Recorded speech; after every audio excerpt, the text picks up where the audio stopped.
जितने भी लोग हैं, आज तक खाया फिर दोबारा तुम कर रहे हो। मंदिर पे कोई सरकार का काम मंदिर बनाना क्या?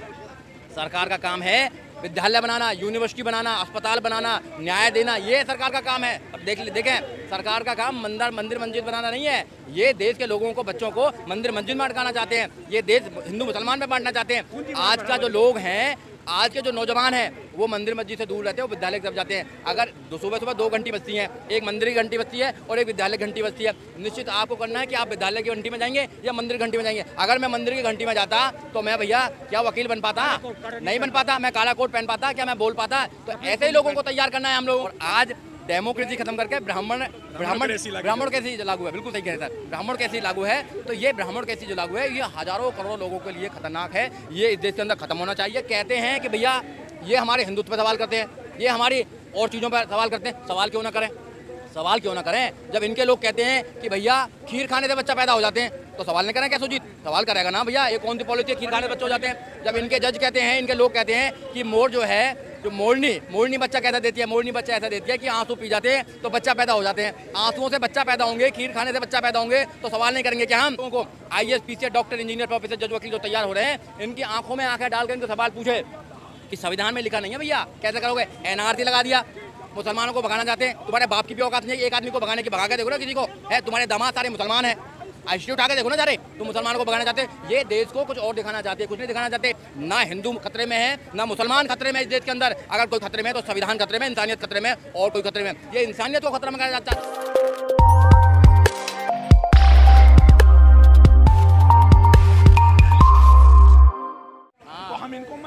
जंतर मंतर पर इस वक्त मैं मौजूद हूं और तमाम लोग जो मेरे पीछे आप देख रहे हैं जय भीम मिशन के साथ जो है आज सड़कों पर उतरे हैं। लेकिन यहां जो है बैरिकेडिंग लगे हुए हैं। आगे जंतर मंतर पर जहां धरना स्थल है वहां जाने नहीं दिया गया है, उससे पहले ही लोगों को रोक दिया गया है। तमाम तरह के इशू हैं, उसको लेकर के जो विरोध कर रहे हैं। मेरे साथ में एडवोकेट सुजीत सम्राट जी हैं। सर, क्या मुद्दे थे आज के और आपको यहाँ क्यों रोक दिया गया? आगे आपका जाने का प्रोग्राम था, उसके बारे में। देखो, आज के मुद्दे थे कि जो सरकार, एक कहावत है गांव में कि अंधा बांटे रेवड़ी अपने अपनों को दे, तो अंधा रेवड़ी बांट रहा अपने अपनों को दे रहा है। डायरेक्ट एंट्री कर रहे हैं। लेटर एंट्री है कि अपने उनको ये बता के, कॉम्पिटेंसी की बात बताकर लोगों को डायरेक्ट दे रहे हैं। सचिव बना रहे हैं, IAS बना रहे हैं, PCS बना रहे हैं। तो जो बाबा साहब डॉक्टर अम्बेडकर के संविधान की परिकल्पना है, जो बाबा साहब की सोच है, उसको खत्म करने का काम कर रहे हैं। क्योंकि रिजर्वेशन से लोगों को नौकरी मिलती है। मेरे पिताजी को रिजर्वेशन से नौकरी मिली, मैं रिजर्वेशन से पढ़ के आया।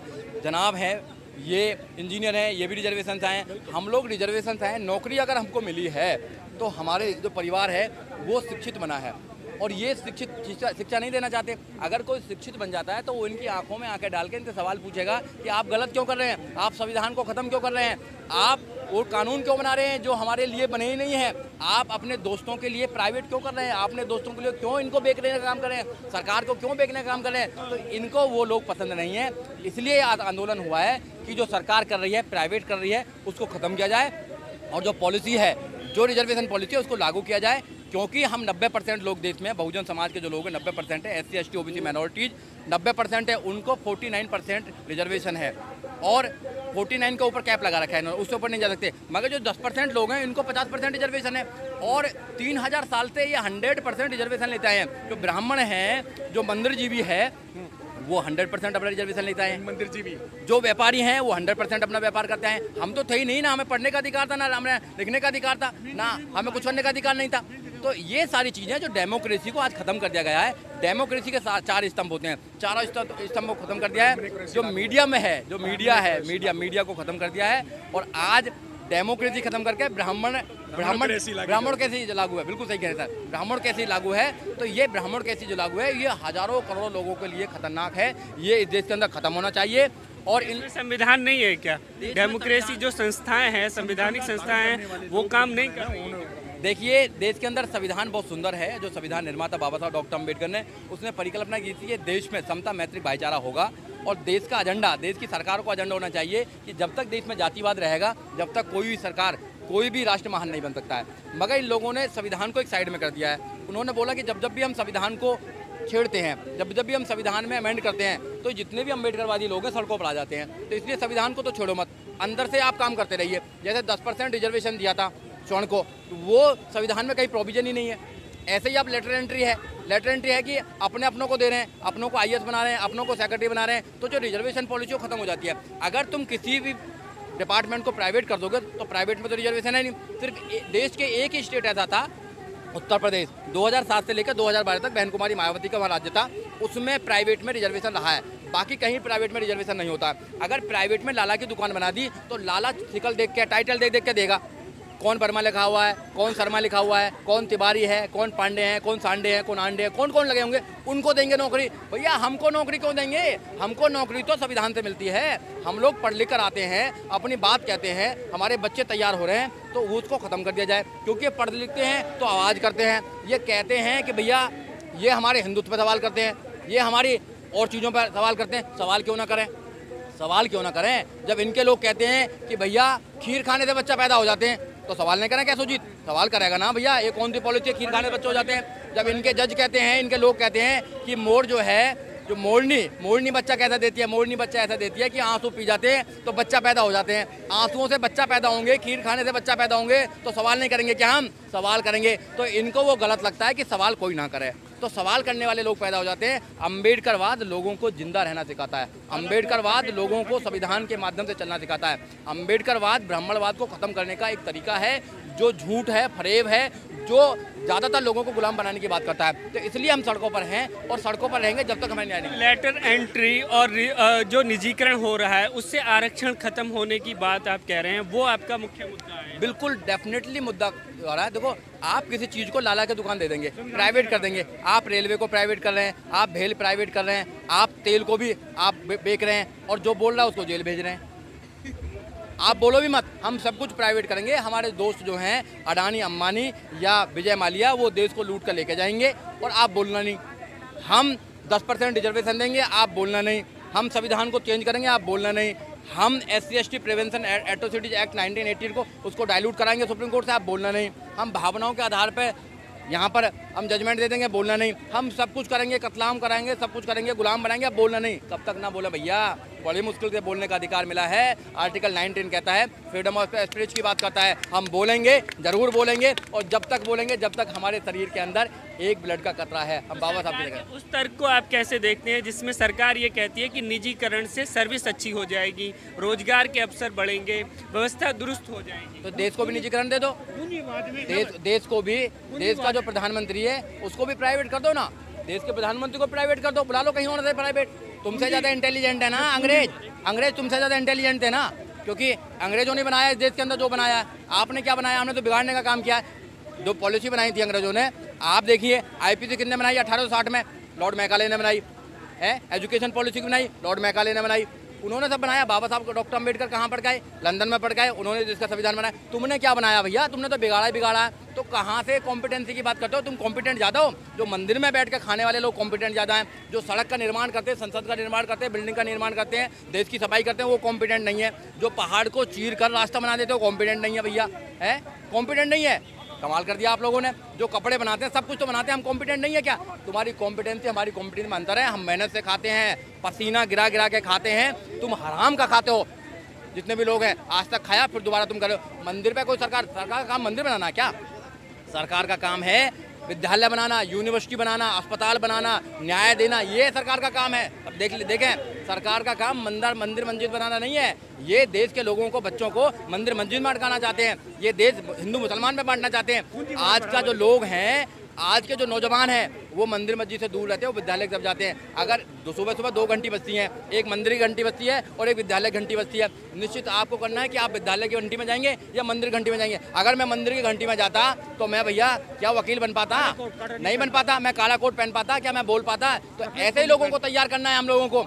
IAS, PCS, doctor, engineer, professor, जज, वकील जो तैयार हो रहे हैं, इनकी आंखों में आंखें डालकर इनको सवाल पूछे कि संविधान में लिखा नहीं है भैया, कैसे करोगे? NRC लगा दिया, मुसलमानों को भगाना चाहते हैं। तुम्हारे बाप की भी औकात नहीं है एक आदमी को भगाने की। भगा के देखो ना किसी को, है तुम्हारे दामाद सारे मुसलमान हैं, हिस्ट्री उठा के देखो ना सारे। तुम मुसलमानों को भगाना चाहते हैं। ये देश को कुछ और दिखाना चाहते हैं, कुछ नहीं दिखाना चाहते। ना हिंदू खतरे में है, ना मुसलमान खतरे में है इस देश के अंदर। अगर कोई खतरे में है तो संविधान खतरे में, इंसानियत खतरे में, और कोई खतरे में। ये इंसानियत को खतरा में करना चाहते हैं। हिंदू के नाम पे पूंजीवाद को लाना चाहते, हिंदुओं के नाम पे, मुस्लिम के नाम पे देश में लड़ाई कराना चाहते हो, आप भाईचारे को खत्म करना चाहते हो, बाबा साहब के सपने को तोड़ना चाहते हो। बाबा साहब ने कहा देश के अंदर समता, मैत्री, भाईचारा होना चाहिए, स्वतंत्रता होनी चाहिए। तुम बोलो तो तुम अच्छा, हम बोले तो देशद्रोही। सर्टिफिकेट तुमसे लेंगे, तुम्हारे सर्टिफिकेट में मारेंगे हम लात। तुमसे सर्टिफिकेट नहीं चाहिए। माफ़ी मांगने वाले लोग, अंग्रेजों से माफ़ी किसने मांगी? हमारे पूर्वजों ने तो माफ़ी नहीं मांगी अंग्रेजों से, तुम्हारे पूर्वजों ने माफ़ी मांगी। तुम माफ़ी मांगने वाले लोग, हम समझौता करने वाले लोग नहीं हैं। हम अम्बेडकरवादी हैं, संघर्षों के आदी हैं। जब तक संघर्ष करते रहेंगे, जब तक हमारे शरीर में एक ब्लड की बूंद है, करते रहेंगे। इससे पहले भी निजीकरण का विरोध हुआ है और अभी हाल ही का जो बजट सरकार ने पेश किया उसमें भी तमाम कंपनियों को जो है निजीकरण करने की उसमें बात कही है। तो किस तरह से लगता है कि आप इस निजीकरण की लड़ाई लड़ेंगे? सरकार तो बहुत घमंड में भी कह सकते हैं, अहंकार में है, वो तो किसी की सुन नहीं रही है इस टाइम। देखो सरकार जो है वो सिलेक्शन तो आई नहीं, इलेक्शन से आई है। हर 5 साल में इलेक्शन होते हैं, हर 5 साल में इलेक्शन होते हैं ना। 2022 में आ रहे हैं, इलेक्शन में उखाड़ के फेंक देंगे उनको, एक जगह इकट्ठा हो जाओ। 2024 में इलेक्शन है, उखाड़ के फेंक दो। इनका एक इलाज है, बस इनका इलाज है वोटिंग का इलाज। इनको उखाड़ कर फेंको और जो गड़बड़ करते हैं उसको भी ठीक करो। तो ये सरकार चली जाएगी, अच्छी सरकार आ जाएगी, तो कम से कम अच्छी सरकार ऐसा नहीं करेगी। जो सरकार आई है इनको घमंड हो गया है कि हम प्रधानमंत्री बन गए हैं। अरे प्रधानमंत्री तुमसे भी पहले बहुत सारे प्रधानमंत्री थे यहाँ पे, तुमसे ज़्यादा बहुमत था, वो भी ना रहे भैया। मोदी जी आप भी नहीं रहने वाले हो, आप भी चले जाओगे यहाँ से। आप सोच रहे हो कि हमारा हो क्या हो, आप रहने वाले नहीं हो यहाँ पर ज़्यादा दिन। और मोदी जी तो कहते भी हैं, मोदी जी तो कहते हैं जनता समझ नहीं रही है कि मेरा क्या बिगाड़ोगे तुम, मैं तो थैला लेके निकल लूँगा किसी दिन। मेरे दोस्त तो पहुँच गए हैं विदेश में लूट लाट के, मैं भी किसी दिन वोट लूँगा। तो भैया देश गलत हाथों में है, कौन से दिन मोदी जी छोड़ के चले जाए कोई पता नहीं है। बचा लो, बचाना है तो अभी मौका है तुम पे। 2022 में बचाओ, 2024 में बचाओ, सरकार को बदल दो, अच्छे लोग ले आओ जो थैला उठा कर ना भागे भैया, ठीक है ना, थैला उठा कर ना भागे, ऐसे लोग होने चाहिए। आखिरी सवाल, आपका प्रोग्राम जंतर मंतर जाने का था तो यहीं पर रोक दिया गया। ये जंतर मंतर ये सारा हमारा, देखो हमारा जो सवाल, हमारा जो है यहाँ पे जो प्रदर्शन है वो सरकार को बताना है कि देश के अम्बेडकरवादी लोग सड़कों पर है। वो आपकी नीति से खुश नहीं है, वो आपके प्राइवेटाइजेशन से खुश नहीं है, जो आप प्राइवेट कर रहे हैं खुश नहीं है। हमको सरकारी व्यवस्था चाहिए। सरकार सरकारी व्यवस्था बनाने के लिए होती है। सरकार मंदिर मस्जिद बनाने के, मैं बार बार बोल रहा हूँ, मंदिर मस्जिद बनाने के लिए नहीं है। संविधान का नाम लो साथ। सरकार होती है एजुकेशन देने के लिए, सरकार होती है न्याय देने के लिए, सरकार होती है अच्छी व्यवस्था देने के लिए। वो तो काम ही नहीं कर रहे। अब ये कह रहे हैं कि देश में मंदिर बन जाएगा, सब काम अपने आप हो जाएंगे, श्री राम मंदिर कर जाएंगे। मैं आपको बताना चाहता हूँ कि श्री राम जी को भी संविधान की जरूरत पड़ी, उनको भी न्याय नहीं मिला। ये लोग न्याय नहीं दे पाए घर बनाने के लिए, मंदिर बनाने के लिए भी संविधान की जरूरत पड़ी है। तो संविधान को खत्म मत करो। संविधान की वजह से तुम्हारा वजूद है, देश का वजूद है। अगर देश में संविधान नहीं है तो देश फिर अच्छी नहीं हो सकता। देश जब संविधान। तो हमारे साथ में सुजीत सम्राट थे जिन्होंने बताया कि जो निजीकरण का मुद्दा है उसको लेकर के सड़कों पर उतरे हैं और लेटर एंट्री का जो मामला है उसको लेकर के सड़कों पर उतरे हैं। उससे कहीं ना कहीं जो संविधान का मूल ढांचा है उस पर जो है खतरा होने की बात कही जा रही है। अब देखना ये होगा कि इन आंदोलनों का आगे क्या रूप रहता है और सरकार पर इनका कितना प्रभाव पड़ता है। वीडियो जर्नलिस्ट आकिल रजा के साथ में सुशील कुमार, दिल्ली।